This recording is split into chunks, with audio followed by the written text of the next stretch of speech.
Bonsoir à tous et bienvenue au 19h de la télévision de Burkina. Voici les titres de localité de la commune de Mani dans la Nyanya.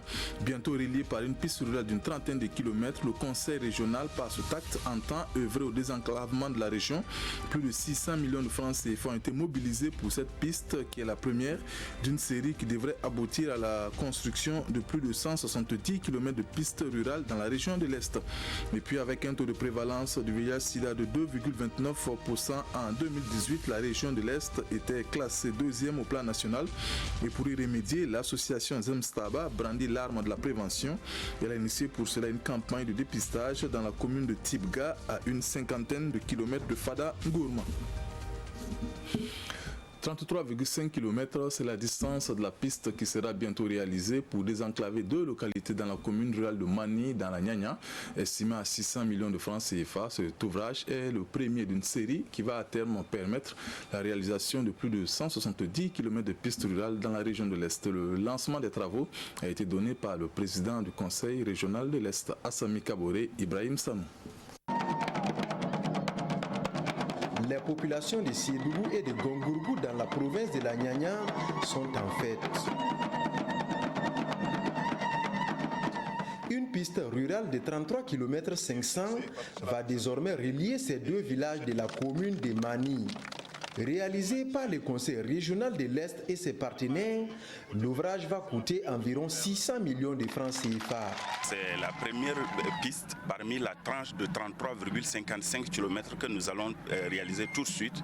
Mais à terme, je viens de lancer 100 km de pistes en Nimon et 70 km de pistes classiques au niveau de la région de l'Est.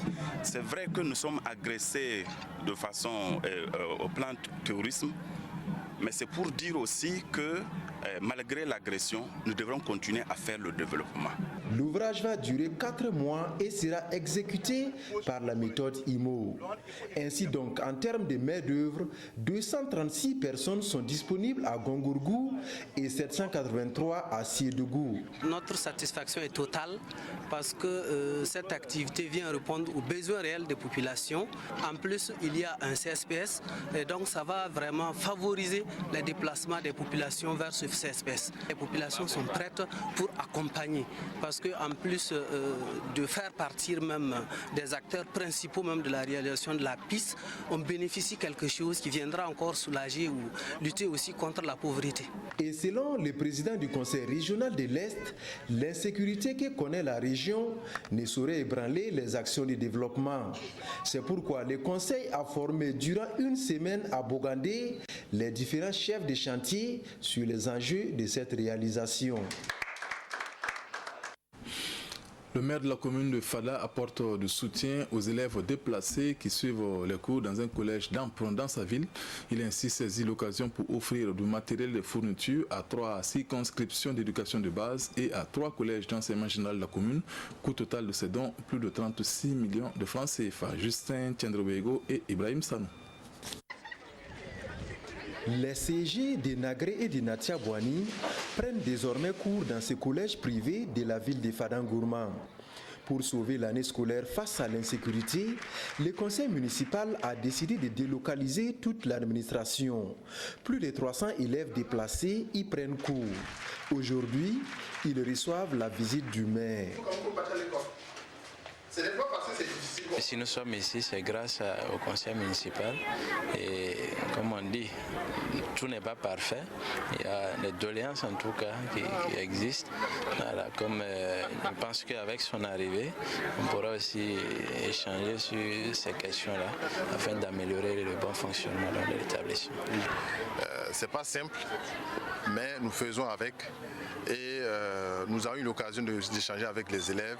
Ça se passe plutôt bien et la cohabitation est bon enfant et nous saluons donc la contribution des différents acteurs pour que les choses se passent le mieux possible. Le maire a auparavant remis 250 tables bancs, des armoires, des chaises, des bureaux et 1721 livres de lecture à 3 CEB et 3 CG de la commune. Un don estimé à 36 429 000 francs CFA. Nous tenons à remercier la mairie de Fada pour cette dotation. C'est un accompagnement d'appoint qui permettra aux établissements public de la ville de Fada de bénéficier d'assez d'apports pour pouvoir accompagner nos enfants. Cette journée éducative a également permis au maire et sa délégation de visiter les chantiers en construction du CG de Bapougouni et du centre d'éveil du secteur 6. Le comité de revue du programme budgétaire pilotage et soutien du ministère en charge de l'environnement élabore son plan de travail et le budget 2020. Le comité a tenu une session pour examiner et adopter les dossiers relatifs. Il s'agit pour ce département ministériel de mener à bien sa mission de préservation de l'environnement et des ressources naturelles pour un développement durable. Vincent Kendrobeo. C'est la deuxième session du comité de revue du programme budgétaire, pilotage et soutien pour le compte de l'année 2019 du ministère de l'Environnement, de l'économie verte et du changement climatique. Une session ouverte par le secrétaire général du ministère et dont l'objectif principal est d'examiner le plan de travail et le budget de 2020. C'est très important pour nous parce que c'est une année charnière qui marque la mise en œuvre d'activités importantes. En 2019, un nombre important d'activités, aussi bien dans le cadre du renforcement des capacités des acteurs de tous les ministères que des activités techniques visant la préservation et la valorisation des ressources forestières ont été réalisées. Pour réaliser ces résultats, le ministère de l'Environnement bénéficie de la coopération du Grand-Duché de Luxembourg. Au-delà de la préservation, il faut essayer d'arriver à une gestion durable des forêts. Le pays est fragile à ce niveau, nous sommes dans la bande sahélienne, les forêts sont donc fragiles et l'exploitation de ces forêts est intense, notamment pour le bois de chauffage. À ce titre, dans le programme indicatif de coopération qui est élaboré entre le Burkina et le Grand-Duché de Luxembourg, l'environnement et le domaine de la forêt sont des thématiques et des domaines prioritaires. En plus du plan de travail et du budget, le comité de revue doit examiner et adopter d'autres documents tels que le rapport d'activité de l'année écoulée et un projet de plan de passation des marchés publics. Malgré une séroprévalence autour d'1%, le VIH-Sida fait toujours des victimes au Burkina Faso. Avec un taux de 2,29% en 2018, la région de l'Est était classée deuxième au plan national. Et pour remédier, l'association Zemstaba brandit l'arme de la prévention. Elle a initié pour cela une campagne de dépistage dans la commune de Tibga, à une cinquantaine de kilomètres de Fada. L'association a aussi remis du matériel médical et invité les populations à opter pour le planning familial. Presley Kemtouré, Aruna Mari. En file indienne au CSPS de Modré, ses habitants attendent de connaître leur statut sérologique. Parmi eux, Aruna Baliman, un producteur de 44 ans. Les formalités d'usage remplies et pour la première fois, il fait son test de dépistage du VIH-Sida. C'est une aide salutaire, ça nous soulage. Pour nous qui avons effectué les déplacements, si c'était payant, beaucoup d'entre nous n'ont pas les moyens. C'est une campagne de dépistage voulue par l'association Zemstaba qui, par le biais de l'opération, veut rapprocher ses actions des populations rurales. Ce dépistage est couplé à une campagne de planning familial. Le Burkina Faso est en phase d'élimination de VIH-Sida. Et on parle de 3,90.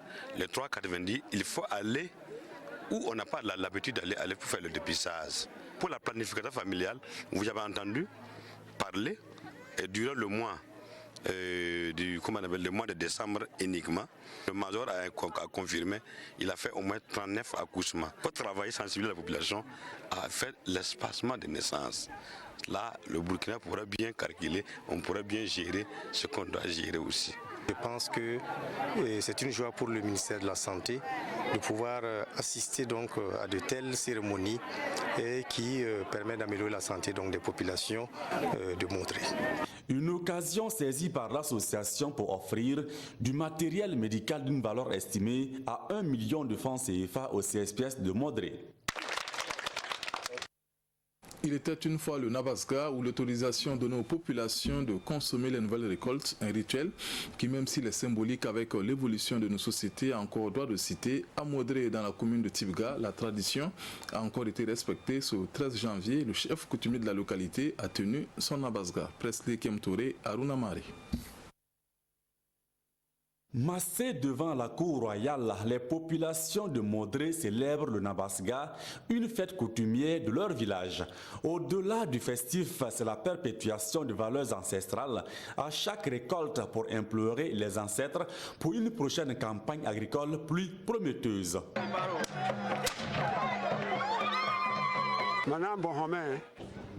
Je demande au nom des fils et filles de Modré la santé, la joie, la stabilité pour notre pays. Résidents, ressortissants et simples anonymes sont présents pour témoigner respect et considération aux garants de la tradition. Valoriser les us et coutumes est l'expression de l'identité culturelle, mais aussi un vecteur de cohésion sociale.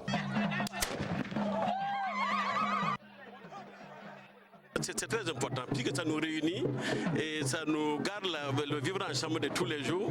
Bon, ça nous regroupe. Je pense que c'est important. La célébration de cette fête coutumière dure 3 jours. 3 jours que Naba Noktar Kwanga, 18e chef de Modré, place sous le signe de la paix et du bonheur pour toute sa population. C'est la fin de cette édition. Merci de nous avoir suivis. Le 20h, c'est avec Nathalie Kaoré. Bonne suite de programme sur la RTB. Bonsoir.